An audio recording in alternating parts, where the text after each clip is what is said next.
Smart गृहिणींसाठी smart kitchen tips. 1. भात करण्यापूर्वी तांदूळ मिठाच्या पाण्यात भिजवून ठेवल्यास भात पांढरा शुभ्र होतो. 2.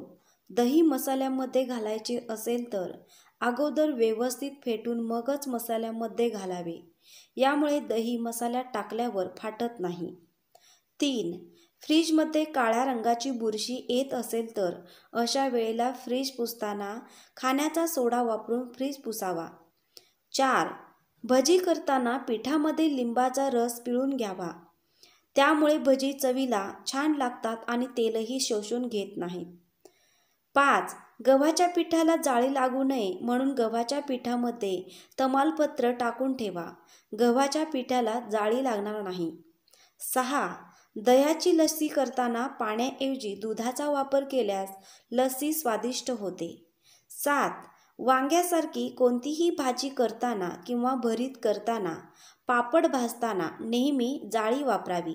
यामुळे गॅसचा बर्नर काळा होणार नाही. 8. मसाल्यांना जाळी लागू नये यासाठी मसाल्यामध्ये थोडे मीठ मिसळावे. यामुळे मसाल्यांना जाळी लागत नाही. 9. चहा करताना किसलेलं आलं शेवटी घातल्यास त्याचा स्वाद चहाला अधिक लागतो. 10.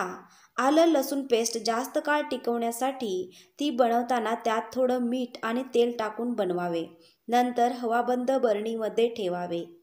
11. डोसा बनवताना डोस्याचे पीठ तव्याला चिटकू नये म्हणून कांद्याचा तुकडा तेलात बुडवून तव्यावर चांगला फिरवावा. 12. लाल मिरची दळायला देण्यापूर्वी तिला मोहरीच्या तेलाचा हात लावावा म्हणजे वर्षभर तिखटाचा लाल रंग राहतो. 13. पुरी, भाजी किंवा कोणताही पदार्थ तळण्यापूर्वी तेल चांगले गरम करून मगच त्यात तो पदार्थ सोडावा. तेल चांगले गरम नसेल तर तो पदार्थ खूप तेल शोषून घेतो. 14.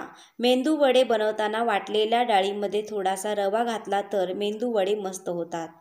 15. कारल्याचा कडूपणा कमी करण्यासाठी कारले कापून त्यात थोडेसे मीठ आणि लिंबाचा रस घालून अर्धा तास ठेवावे. मित्रांनो, या टिप्स आवडल्या तर लाईक करा, शेअर करा आणि अशाच नवीन व्हिडिओसाठी आपल्या पेजला फॉलो करा. धन्यवाद.